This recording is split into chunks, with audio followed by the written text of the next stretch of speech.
배우 김도향에게 일어난 가장 안타까운 일은 그가 79세의 나이로 갑자기 세상을 떠났다는 것이었다.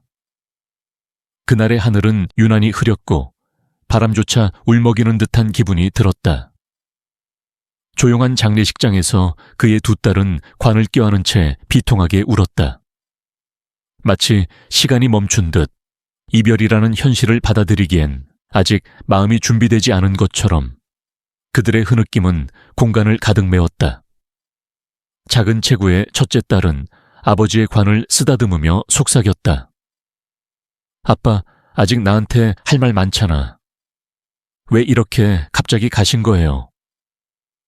둘째 딸은 어깨를 들썩이며 울음을 삼켰다. 그들의 슬픔은 단순한 눈물이 아니라 세상의 기둥 하나가 무너진 것 같은 충격이었다. 그의 부인은 한쪽에 조용히 앉아 있었지만 그녀의 떨리는 손끝은 말보다 더 많은 이야기를 담고 있었다. 평생을 함께한 남편이었고 삶의 굴곡을 함께 넘나든 동반자였다. 그녀는 눈물조차 말라버린 듯 고요한 눈빛으로 관을 바라보았다. 아무 말 없이, 그러나 모든 것을 말하는 듯한 그 눈빛은 세월의 무게를 견뎌온 사람만이 가질 수 있는 것이었다. 사실 김도향은 최근까지도 건강에 큰 이상이 없었다. 정기 검진을 받을 때마다 의사들은 이 연세에 이렇게 정정하신 분도 드뭅니다. 라며 놀라움을 감추지 못했었다. 가족도 안심했고 오히려 그가 누구보다 오래 살 것이라 믿었다. 여전히 따뜻한 차를 마시며 아침 뉴스를 챙겨보는 모습, 손녀의 생일에 손수 편지를 써주는 모습, 그리고 마당에 장미꽃을 가꾸며 웃던 모습이 아직도 생생한데 그 모든 것이 너무 갑작스레 멈춰버렸다.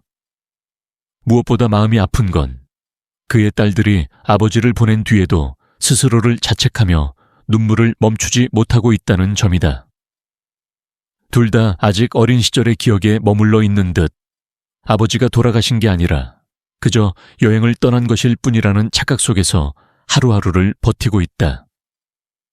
사진 속 김도향의 미소는 여전히 따뜻하고 인자하다. 그것이 더욱 가슴을 저미게 한다. 생전에 그는 나는 내가 세상을 떠난 뒤에도 사람들의 기억 속에 따뜻한 사람으로 남고 싶다고 했었다. 그 말은 이제 현실이 되었지만 너무도 빨리 다가온 현실이었다. 그리고 그날로부터 몇 주가 흐른 어느 오후, 가족에게 또 다른 소식이 전해졌다. 배우 김도향이 병원에 입원했다는 것이다. 아니, 그는 세상을 떠난 것이 아니었던가. 모두가 고개를 갸우뚱했다. 알고 보니 몇 달 전 김도향은 건강이 나빠진 듯 보이는 날이 간혹 있었고 병원에서는 그가 과거 앓았던 병이 재발할 수 있다는 가능성을 조심스레 언급했었다. 그러나 당시 검진 결과는 비교적 양호했고 본인도 가족도 그 말을 크게 신경 쓰지 않았다. 하지만 최근 들어 그는 점점 피곤해하고 가끔 기억이 흐릿해지는 모습을 보였다고 한다. 가족은 단순한 노화의 일부라 여겼지만 그게 아니었나 보다. 그는 조용히 그리고 혼자서 그 불안을 견디고 있었던 것이다. 괜찮아, 나 아직 멀쩡해 라며 웃던 그의 얼굴이 이제 와서 떠오를수록 더 마음이 아프다. 병원 측은 그가 다시 입원한 이유를 기존 병의 재발로 인한 전신 쇠약기라 밝혔고 아직도 정밀 검사를 진행 중이라고 한다. 그 소식을 들은 두 딸은 다시금 무너졌다. 아버지를 이미 떠나보낸 슬픔도 감당하지 못한 상태였는데 또다시 이어진 비보는 그들에게 감정의 숨통을 끊는 듯한 고통이었다. 왜 아빠가, 왜 지금 또 이런 일을 겪어야 해요? 그 말 속에는 절망과 슬픔, 그리고 어떻게든 아버지를 지키고 싶었던 마음이 담겨 있었다. 의료진 또한 당황해했다.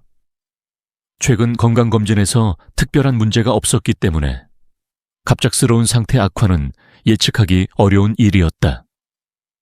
병원 측은 어쩌면 고령이라는 점이 여러 면에서 영향을 주었을 수 있다며 신중하게 말을 아꼈다. 그는 병실에서 의식을 잃지 않았지만 말을 줄이고 조용히 눈을 감고 있는 시간이 많아졌다. 부인은 매일 병실 옆에 앉아 손을 꼭 잡고 있었고 딸들은 돌아가며 병실을 지켰다. 그들이 침묵 속에서도 함께 나누는 시간은 말보다 더 깊은 이야기들이 오가는 순간들이었다. 김도양은 젊은 시절부터 카메라 앞에서 수많은 인생을 연기했지만 정작 지금 그가 겪는 이 삶의 장면은 어떤 대사보다 더 깊은 의미를 담고 있었다. 누군가는 말한다. 배우는 무대에서 내려가는 순간 진짜 인생이 시작된다고.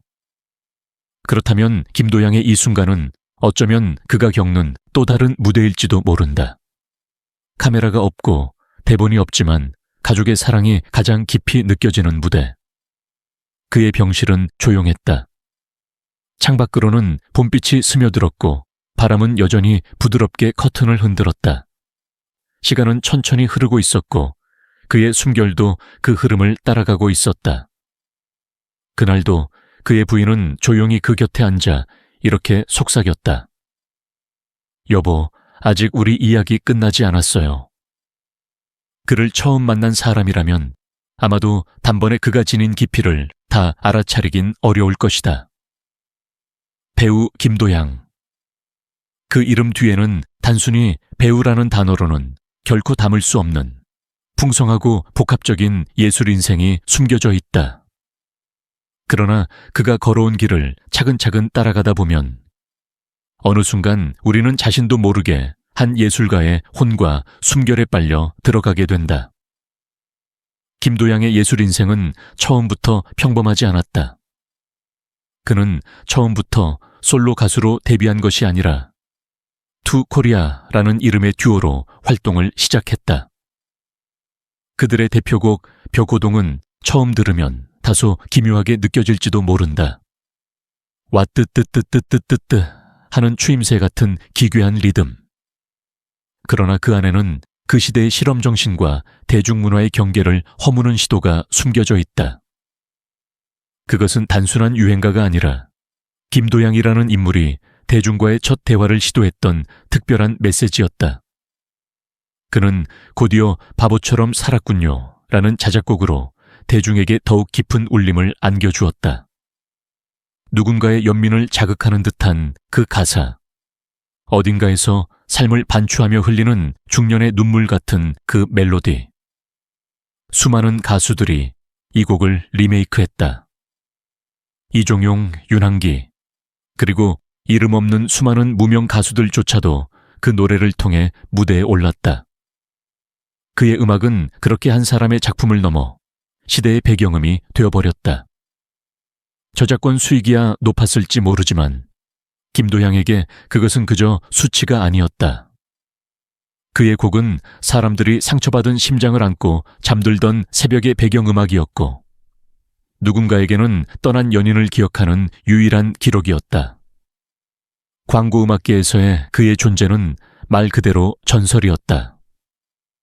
윤형주와 함께 1970년대부터 80년대까지의 광고음악계를 대표하는 인물로 그의 이름은 곧 CM송의 신화로 통했다. 때로는 그의 음악적 성취가 광고라는 틀에 가려 저평가되기도 했다. 그러나 실상은 정반대였다. 3천여 곡 이상을 작곡했고 때로는 한 회사의 광고 음악을 맡으면서 동시에 그 경쟁사의 CM송도 작업한 적이 있을 정도였다. 말이 되지 않는 이야기처럼 들리지만 그게 바로 김도양이었다. 그는 그만큼 다채롭고 누구보다 음악에 미친 사람이었다. 그의 CM송은 단순한 상업음악이 아니라 한국 광고사에 획을 그은 사건이었다. 대중은 몰랐지만 광고업계 내부에서는 그가 있는 곳에 음악이 있고 감동이 있고 기적이 있다는 사실을 알고 있었다. 그러나 그가 단지 작곡가로만 머물지 않았다는 것이 이 이야기의 진짜 흥미로운 지점이다. 1980년 그는 뮤지컬 지저스 크라이스트 슈퍼스타에서 이스카리옷 유다 역을 맡는다. 연기와 노래가 혼재된 그 무대 위에서 김도향은 자신이 단순한 음악인이 아니라 무대의 중심을 사로잡는 이야기꾼이라는 사실을 증명해냈다. 그는 단순히 유다를 연기한 것이 아니라 그 배신자의 고뇌와 인간적인 비틀림을 모두 몸에 새겨 무대 위로 쏟아냈다. 당시 발매된 웨스티 음반에서는 음향 감독으로까지 이름을 올렸다. 무대 뒤 보이지 않는 자리에서까지 자신의 모든 감각을 사용해 작품을 완성해 나갔던 그의 집념. 그것은 진짜 예술가가 가진 본능이었다. 그리고 시간이 흘러 2000년대에 그는 뮤지컬에서 폴로니어스 역으로 다시 무대에 선다. 그 나이에 그 무게로 그는 다시 무대를 지배했다. 젊은 배우들이 아직도 대사를 외우느라 애쓰고 있을 때 그는 이미 인물 자체가 되어 있었고 무대의 숨결이 되어 있었다. 그는 언젠가 무대는 숨쉬는 생명이다 라고 말한 적이 있다. 그리고 그는 그 생명과 함께 호흡했다. EBS에 출연해 CM송 메들리를 직접 부를 때 사람들은 놀랐다. 이 노래도 김도향이 만든 거야? 그 광고 음악도? 마치 숨은 그림을 하나씩 찾아내듯 사람들은 김도향이라는 이름 뒤에 숨어있던 수많은 음악과 장면들을 되새기기 시작했다. 그가 음악 감독으로 참여했던 애니메이션 아기 공룡 둘리 영화, 심지어 1996년 금호 아시아나 그룹의 사가까지.